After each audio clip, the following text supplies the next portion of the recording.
Oh, cantadmelas otra vez, bellas palabras de vida. Hallo en ellas mi gozo y luz, bellas palabras de vida. Bueno, hermanos, pues nosotros nos quedamos aquí para meditar un poquito más acerca de la palabra de nuestro Dios y recordando precisamente, mis hermanos, los temas que hemos estado viendo en estas semanas. El título o el tema general es actitudes negativas. Ese es el tema general que hemos estado abordando un servidor y el hermano Jesús, y tiene que ver particularmente, amados hermanos, con comportamientos y conductas negativas que vienen de alguna u otra forma perjudicar mi vida, viene a perjudicar mi matrimonio, mis relaciones personales, interpersonales, en la sociedad, en la escuela, en el trabajo. Son actitudes que de alguna u otra forma acarrean a nosotros problemas y que como cristianos tenemos que estar desechando. Ya estuvimos viendo hace unas semanas, el primer tema fue acerca de la ociosidad y del peligro que tiene el hecho de no traer fruto, ¿verdad?, para honra y gloria para nuestro Dios. También la semana antepasada estuvimos viendo el tema de la mentira, de cómo la mentira es una actitud que viene a afectarme a mí, a mi familia, a mi esposa y todas las personas con las que me relaciono, ¿verdad? El día de hoy, hermanos, vamos a tratar el tercer tema que tiene que ver con otra actitud negativa y tiene que ver precisamente con el tema de la vanidad. Vamos a hablar acerca en esta mañana de la vanidad. Si usted quiere saber los temas que vamos a estar tratando en estas semanas, ahí el hermano Jesús publicó la lista de todos los temas que precisamente se van a estar tratando. Vamos a ver este tema de la vanidad, mis hermanos, como actitud negativa, pero antes me gustaría que diéramos lectura a 3 versículos claves para la meditación en esta mañana. Vamos a leer ahí en Romanos capítulo 8, versículo 20. Romanos capítulo 8, versículo 20.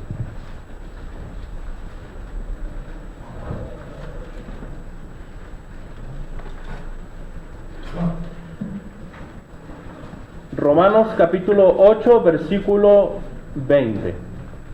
Vamos a darle lectura a la palabra de nuestro Dios. Porque la creación fue sujetada a vanidad, no por su propia voluntad, sino por causa del que la sujetó en esperanza. La otra cita bíblica que quiero que leamos se encuentra en Efesios capítulo 4, versículo 17. Efesios capítulo 4, versículo 17.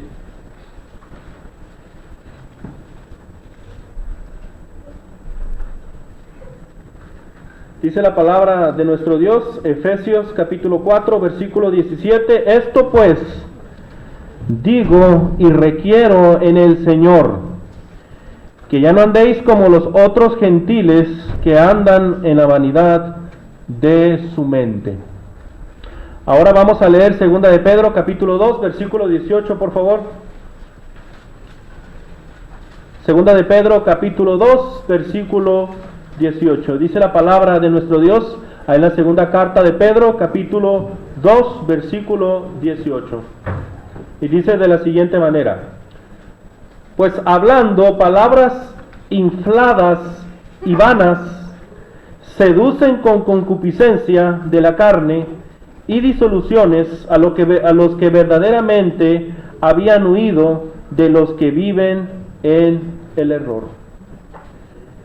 Es bien interesante mencionar estos 3 versículos, pero sobre todo llama más la atención el versículo, el Romanos 8:20 y Efesios 4:17, porque utiliza la palabra vanidad. Y llama tremendamente la atención porque en 2 de Pedro 2:18 dice, pues hablando palabras infladas y vanas.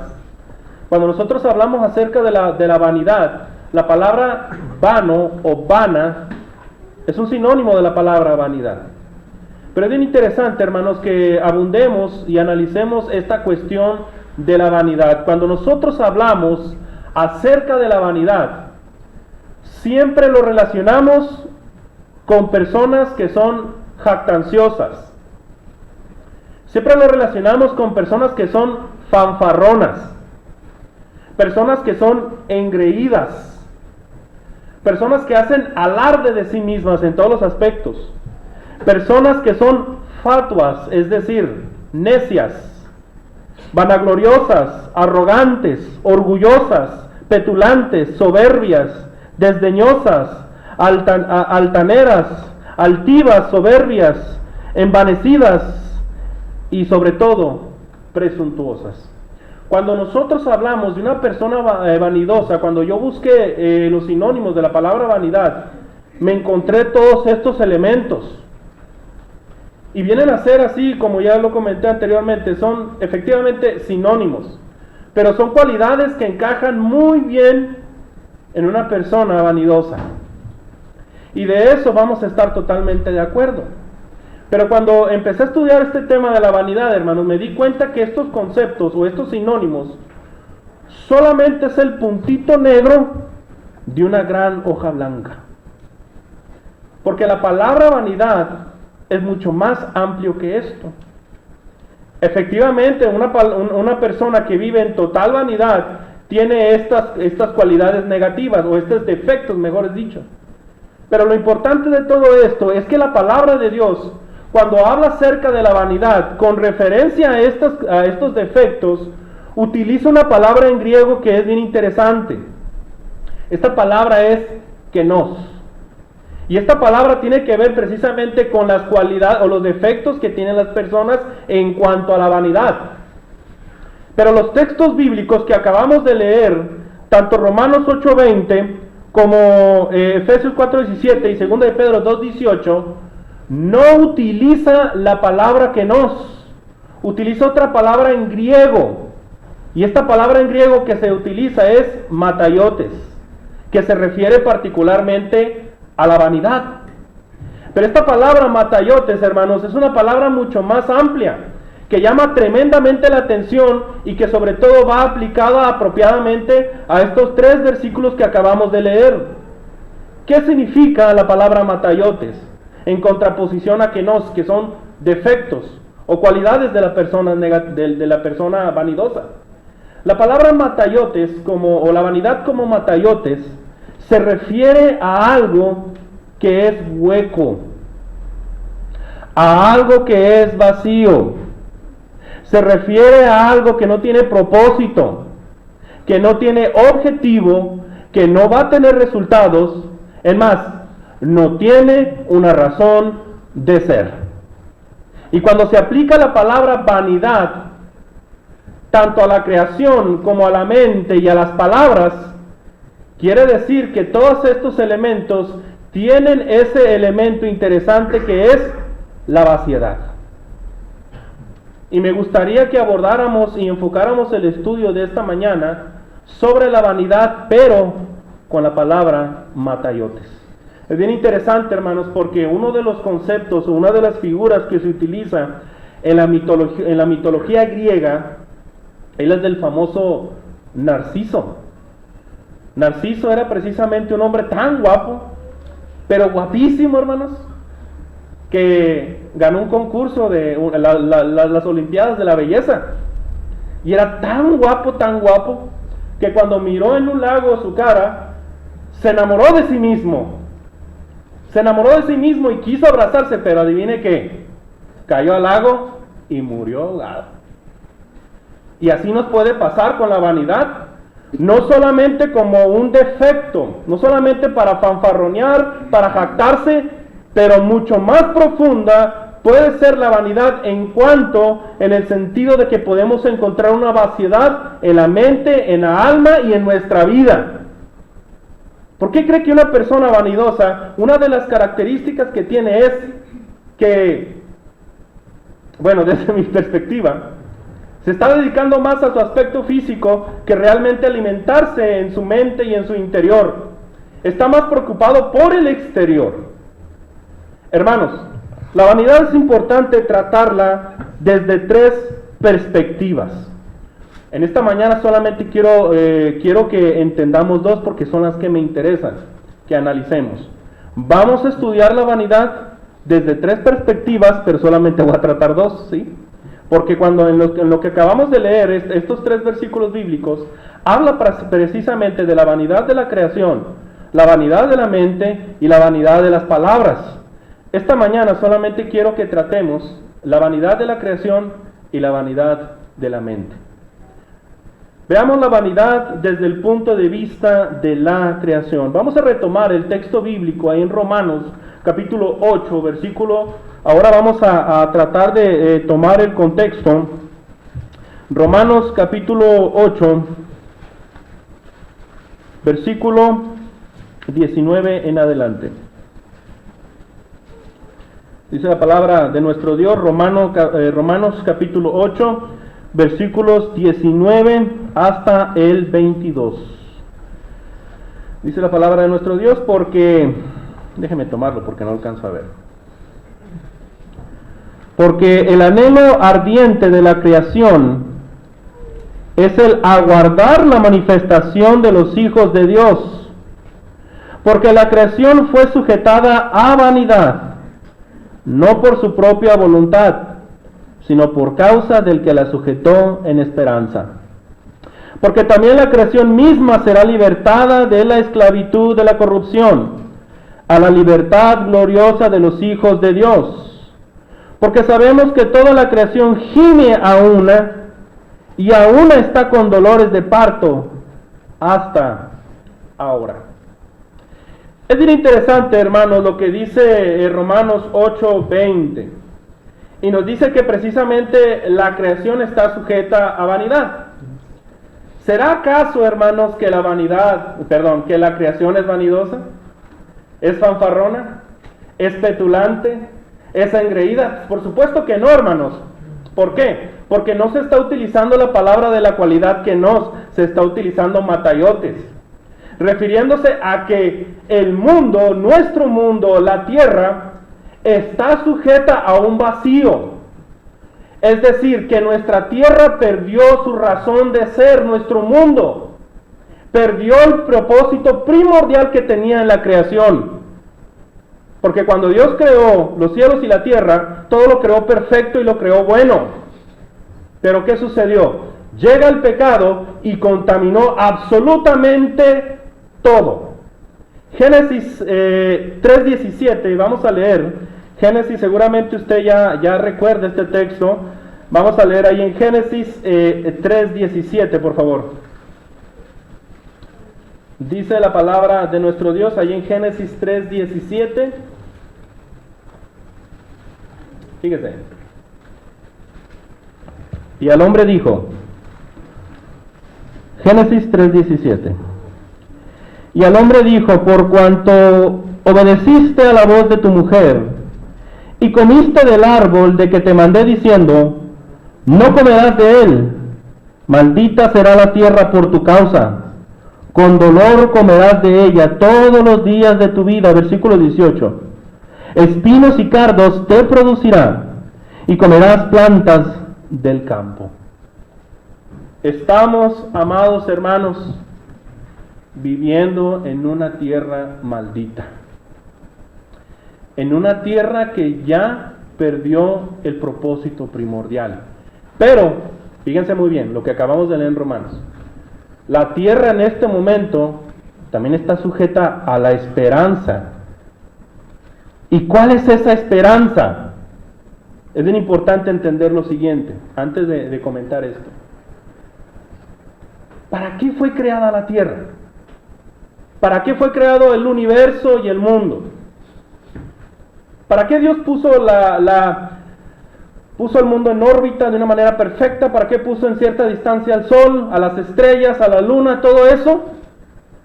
Para que el mundo sirviera como hogar del hombre. Pero eso es lo que estamos haciendo ahorita. Pero la verdad de todo esto, hermanos, es que para poder entender esto, nosotros debemos de entender el propósito, la razón por la cual nosotros fuimos creados, porque también somos parte de la creación. ¿Para qué fuimos creados, hermanos? Para nacer, para crecer, para comer, beber, para ir a la escuela, primaria, secundaria, preparatoria, universidad, trabajar, casarte y morirte. ¿Ese es el propósito del ser humano? ¡Claro que no!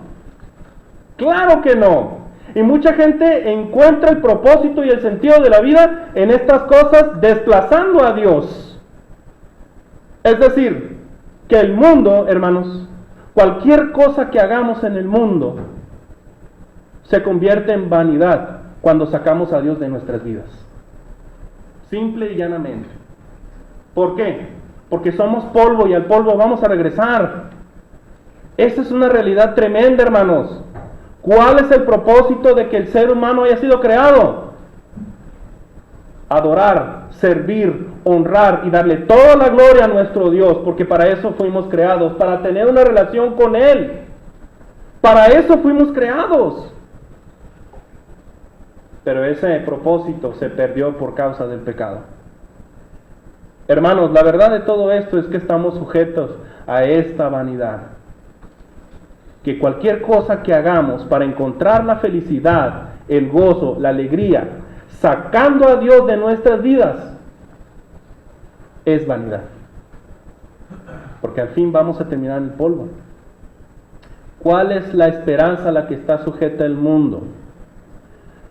¿Por qué el ser humano está muriendo? ¿Y por qué el sol termina en el ocaso y vuelve a empezar al amanecer? ¿Por qué está dando vueltas? ¿Por qué está sucediendo esto? ¿Por qué los aires están corriendo? ¿Por qué hay ciclos del viento, del aire, del agua? Cantidad de ciclos en los cuales la tierra está sometida. ¿Para qué? Porque está guardando algo. Está esperando algo. ¿Y sabe qué es lo que está esperando? La libertad gloriosa de los hijos de Dios. Está esperando que los cristianos sean glorificados, hermanos.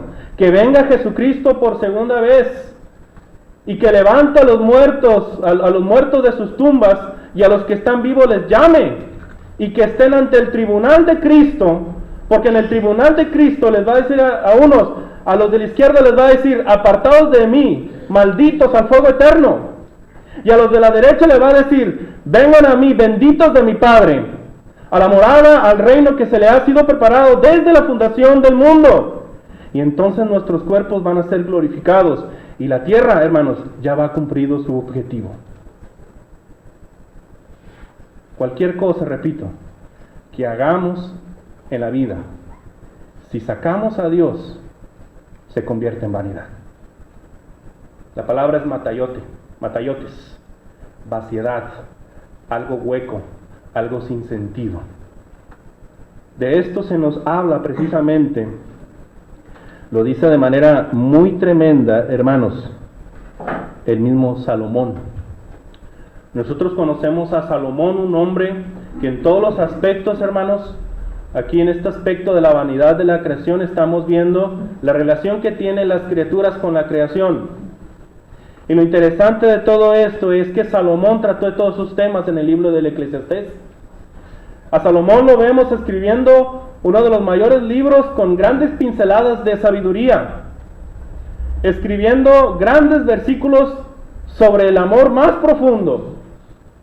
Pero también lo podemos ver escribiendo versículos que hablan de la mayor insensatez del ser humano, y lo podemos encontrar en el libro del Eclesiastés.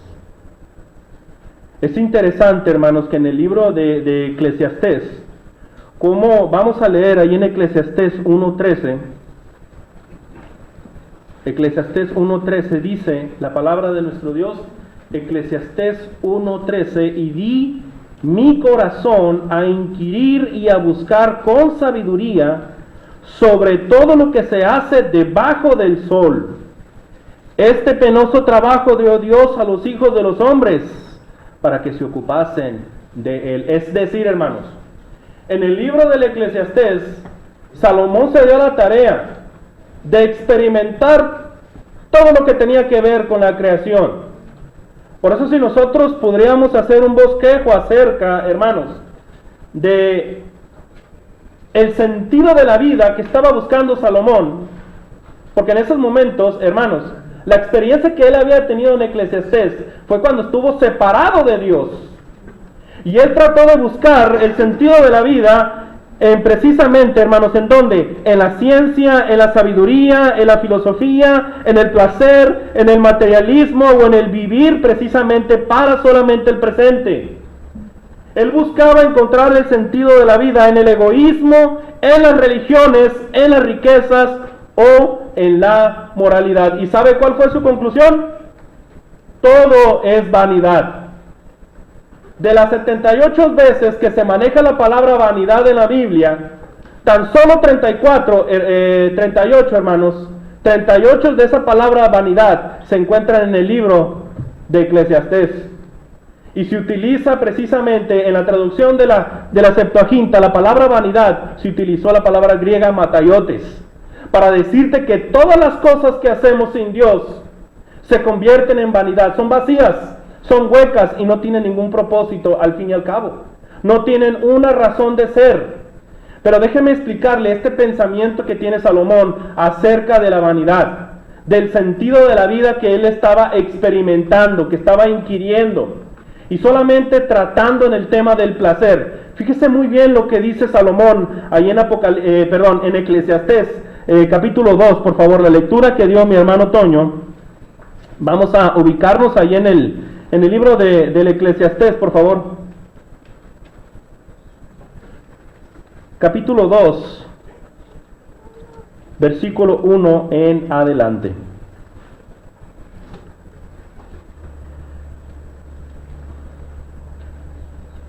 Dice de la siguiente manera. Fíjense muy bien cómo dice Eclesiastés, capítulo 2, versículo 1 en adelante. Fíjese lo que descubrió Salomón al entregarse los placeres. ¿A qué resolución llegó? Eclesiastés 2 del 1 en adelante. Dije yo en mi corazón, ven ahora, te probaré con alegría y gozarás de bienes, mas he aquí, esto también era vanidad. A la risa dije, enloqueces, y al placer, ¿de qué sirve esto?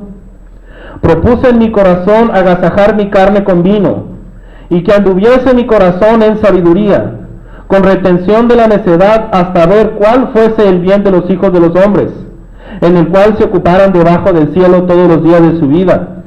Engrandecí mis obras, edifiqué para mí casas, planté para mí viñas, me hice huertos y jardines, y planté en ellos árboles de todo fruto. Me hice estanques de aguas y para regar de ellos el bosque donde crecían los árboles. Compré siervos y siervas, y tuve siervos nacidos en casa. También tuve posesión grande de vacas y de ovejas, más que todos los que fueron antes de mí en Jerusalén. Me amontoné también plata y oro y tesoros preciados de reyes y de provincias. Me hice de cantores y cantoras, de los deleites de los hijos de los hombres y de toda clase de instrumentos de música. Versículo 9. Y fui engrandecido y aumentado más que todos los que fueron antes de mí en Jerusalén. A más de esto conservé conmigo mi sabiduría. No negué a mis ojos ninguna cosa que desearan, ni aparté mi corazón de placer alguno, porque mi corazón gozó de todo mi trabajo, y esta fue parte de toda mi faena. Versículo 11. Pero miré yo luego todas las obras que habían hecho mis manos, y el trabajo que tomé para hacerlas, y he aquí, todo era vanidad y aflicción de espíritu, y sin provecho debajo del sol. Hermanos, si pudiéramos decir de alguien que experimentó todo, fue precisamente, hermanos, de Salomón. Y al final descubrió que todo era vanidad. Y de los distintos temas que toca Salomón, podríamos decir en qué parte precisamente fallaba este tipo de ideas. La verdad es que no podemos verlas todas. Pero hay algo bien importante que nos enseña Salomón, y es el resumen de lo que hace de este maravilloso libro. Eclesiastés 12, fíjese cómo dice.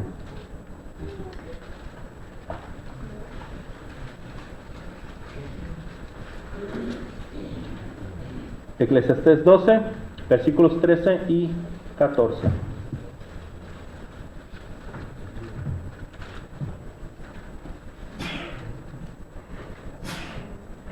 Dice la palabra de nuestro Dios.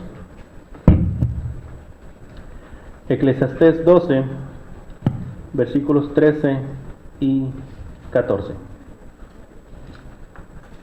El fin de todo discurso oído es este: teme a Dios y guarda sus mandamientos, porque esto es el todo del hombre. Porque Dios traerá toda obra a juicio, juntamente con toda cosa encubierta, sea buena o sea mala.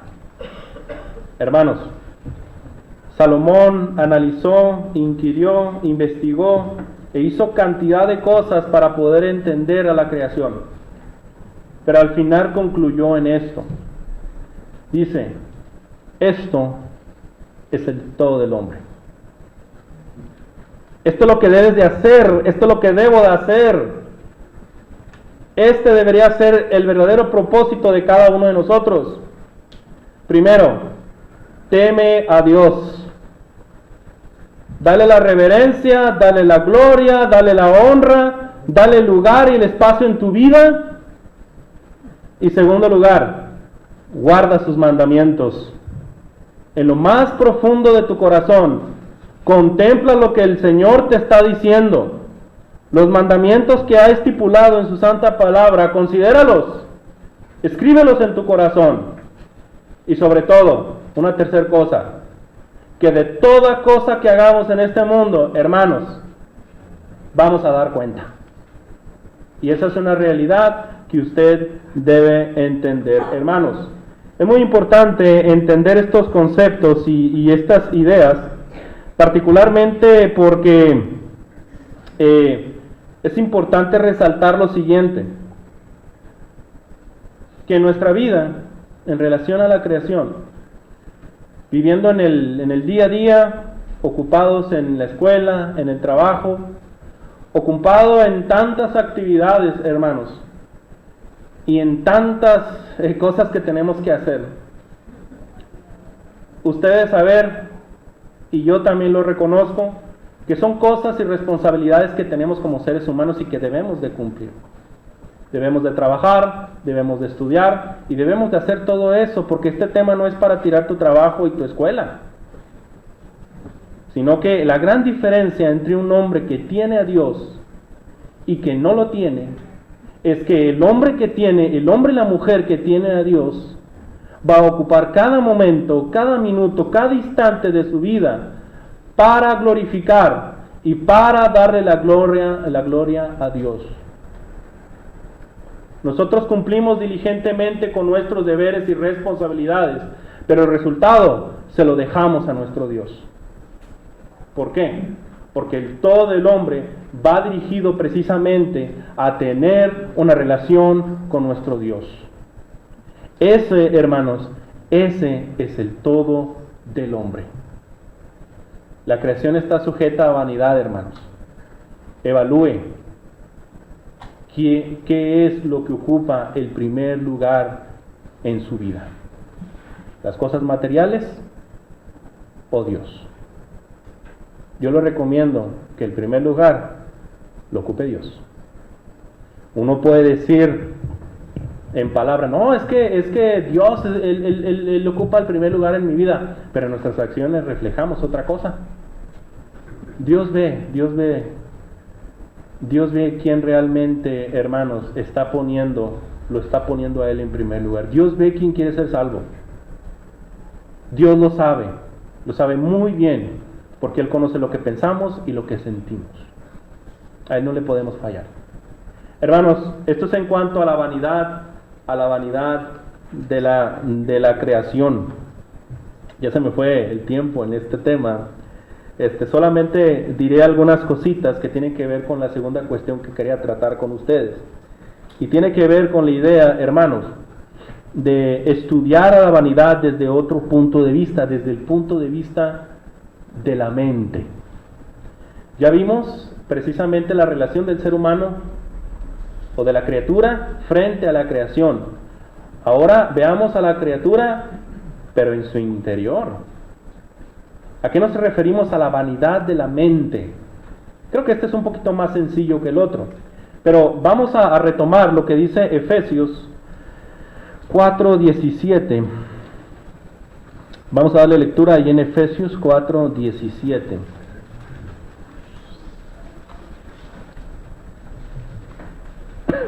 (17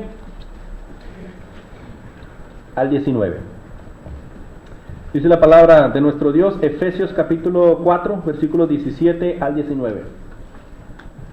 Esto pues digo, y requiero en el Señor, que ya no andéis como los otros gentiles que andan en la vanidad de su mente, teniendo el entendimiento entenebrecido, ajenos de la vida de Dios por la ignorancia que en ellos hay, por la dureza de su corazón, los cuales después que perdieron toda sensibilidad, se entregaron a la lascivia para cometer con avidez toda clase de impureza. Aquí podemos notar claramente, hermanos,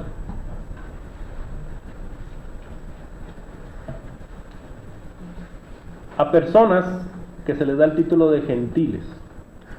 Esto es para diferenciarlo del judío. Y la verdad de todo esto es que el gentil tenía muy mala fama en el sentido espiritualmente hablando. Era un hombre que estaba alejado de Dios. Era una persona que estaba entregado totalmente a las pasiones. Le daba rienda suelta a su vida como quería. No tenía restricciones, vivía la vida como quisiera. Así como muchos en este mundo hoy en día. Hermanos, es bien importante entender el tema de la vanidad de la mente. Porque un cristiano ya no debe vivir de acuerdo a la vanidad de la mente. Cuando en Efesios 4:17 te está hablando particularmente acerca de la vanidad, nuevamente se está utilizando la palabra griega mataiotes, para decirte precisamente que todas esas cosas que hacen los gentiles, todos esos impulsos, todas esas pasiones desbordadas, hermanos, no le van a llevar para nada. Al contrario, le van a acarrear grandes problemas ante nuestro Dios. Pero antes de analizar esta cuestión, usted debe saber qué es la mente. ¿Qué es la mente? Porque en este pasaje se refiere precisamente no solamente a la mente, habla del entendimiento, pero en el versículo 17 habla del corazón. Corazón endurecido, habla de dureza de corazón. Es bien importante que usted entienda que desde una perspectiva judía, para el pensamiento hebreo, la mente se refería al corazón y al alma, como el centro, como lo más importante en el ser humano. Pero esto no responde qué es la mente. ¿Qué es la mente? La mente es en donde se encuentra el intelecto, es en donde pensamos, es en donde razonamos, es en donde creemos. ¿Qué es la mente? La mente, hermanos, es en donde se encuentran las emociones también. Es en donde sentimos, amamos, odiamos, despreciamos. ¿Qué es la mente? La mente es precisamente en donde se encuentra la voluntad. Recuerdo un dicho que decía Albert Einstein, que no hay fuerza motriz más poderosa, no, hay una fuerza motriz más poderosa que la nuclear, la eléctrica y que la de vapor. Y dice que esta fuerza es la voluntad. Es eso que es ese algo que nos empuja a hacer algo. Es ese algo que nos lleva al accionar en nuestra vida. Y por último, ¿qué es la mente? La mente es el lugar donde reside la conciencia. Es esa capacidad que tenemos para poder distinguir lo que está bien de lo que está y lo que está mal. Es importante resaltar lo siguiente, hermanos. ¿Cómo es entonces esta cuestión? La mente, hermanos, muy importante que usted lo entienda. Es el lugar. El corazón es el lugar. El alma es el lugar. donde se llevan todas las batallas espirituales del ser humano. Ese es el Armagedón. La batalla en nuestra mente, en nuestro corazón, en nuestra alma. ¿En qué tipo de cosas? En lo que estamos pensando, en lo que estamos sintiendo, o cuando estamos haciendo o no las cosas como Dios manda. Y sobre todo, cuando realmente ya no distinguimos lo que está bien y lo que está mal. Si hay un lugar donde Satanás ataca, si hay un lugar donde realmente se desarrollan todas las batallas del cristiano, es en el corazón, hermanos. Es en la mente, y usted debe de blindar ese aspecto, cubriéndole con el yelmo de la salvación. Es bien importante entender esto, hermanos, porque la vanidad de la mente se muestra precisamente con un entendimiento entenebrecido. Una persona que vive en la vanidad de su mente, tiene la mente en tinieblas. Es una persona que precisamente se vuelve ajena de Dios, separada de Dios, y no solamente eso, se vuelve ignorante en cuanto al conocimiento de la palabra de Dios, porque era como actuaban precisamente, ¿quiénes? Los gentiles. Y no solamente eso, hermanos. Cuando hay un corazón entenebrecido, con el tiempo se vuelve duro, que es un simbolismo o es una referencia a la ceguera espiritual. Y el apóstol Pablo les está amonestando, les está llamando la atención de algo que ya deberían de estar atacando. Porque hay cristianos que pueden vivir así, hermanos, con el entendimiento entenebrecido, con actitudes que no son propias de un cristiano. Son actitudes negativas que Jesucristo nunca enseñó en su santo mandamiento, porque Él nos enseñó cómo debemos vivir una vida digna, una vida con vocación cristiana, así como la vivió Él. Hermanos, no solamente podemos ver eso en la vanidad de la mente, sino que también se muestra con la pérdida de sensibilidad. Ya no hay respeto por el prójimo. Ya no me pongo en sus zapatos. Ya no hay amor, ya no hay tolerancia. Ya no me importa si lo lastimo. Ya no me importa si lo hiero. Porque lo que más vale es yo ganar esta pelea o esta discusión, porque yo tengo la razón. Esto es un pensamiento gentil. Y esto no lo enseñó el maestro. Pierden toda sensibilidad en todos los aspectos. Jesucristo nos enseñó ser mansos y humildes de corazón. Eso no quiere decir, hermanos, que usted va a ser un dejado, sino más bien que su voluntad, su pensamiento, su corazón, su mente, usted la va a dejar que la controle nuestro Dios, nuestro Señor. ¿Por qué? Porque usted ya dejó de ser un gentil y usted es templo del Espíritu Santo. El Espíritu Santo, la presencia de Dios le acompaña. Y eso debe ser motivo suficiente para ser diferentes, ya no ser en el mundo, ya no ser parte del mundo. Déjame decirle, quiero concluir con esto. Ustedes saben que vivo en Guayabas, aquí como unas cuadras. Y saben que aquí en San Bernabé, bueno, lo que se conozca aquí del sector 3, son bien parranderos, y más en Guayabas. Hace unas semanas, hermanos, estaba un sábado cocinando unos huevos franceses, un pan francés. El pan francés nosotros lo conocemos como el Bimbo con huevo, le pones canela y está algo de vainilla, ¿no? Lo pones el panecito porque ya me están haciendo el feo y luego lo fríes en un sartencito, ¿va? Le pones miel y todo. Estaba preparando, hermanos, y como a las 9 de la mañana llegaron y patearon la puerta de la casa. Y ya salí yo y estaban dos señores y me dice: oiga, ¿puede mover su camioneta? O sea, la camioneta de la congregación, porque ya saben que está grandota, casi abarca toda la casa donde vivo y como medio 30 centímetros más de la otra casa. Entonces me dice: oye, ¿puedes mover tu camioneta porque voy a estacionar mi carro? Me dijo el vecino. Le dije: sí, está bien, no hay problema. Y ya cuando salgo, la muevo. Y el vecino, cuando me dijo eso, no estacionó el carro, lo dejó en otro lugar. Y ya me bajo yo y se me acercó y me dice: esto lo hice solamente para que aprendieras la ley del talión, me dice. Digo, ¿y pues por qué dices eso? ¿Qué le digo? Es que tú te haces llamar cristiano de Jehová, me dice. Y ni siquiera respetas a tu vecino, me dice. Te crees bien religioso y ni siquiera respetas a tu vecino. Dice.